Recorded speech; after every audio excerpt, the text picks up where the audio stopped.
लोक कला केंद्र के प्रस्तुति।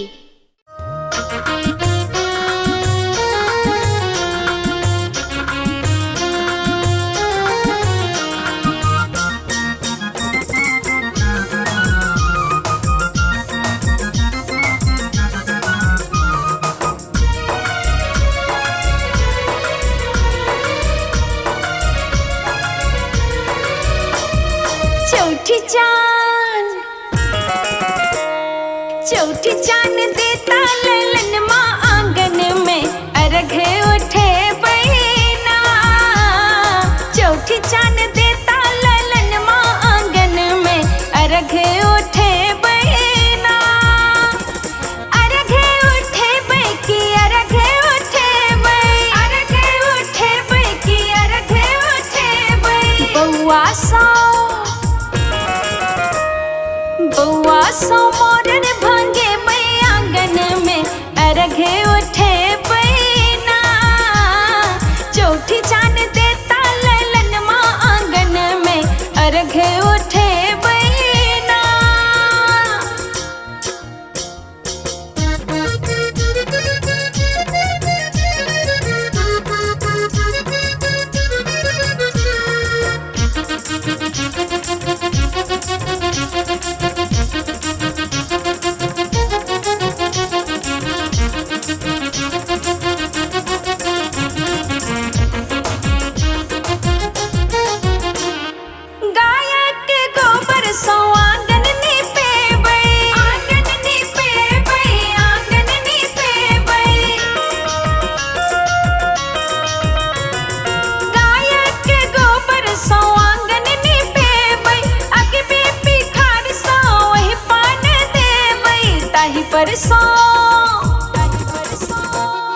ताही परसों सिंदूर लगे बै आंगन में अर्घ उठे बैना। चौठी चांद देता ललन माँ आंगन में अर्घ उठे बैना।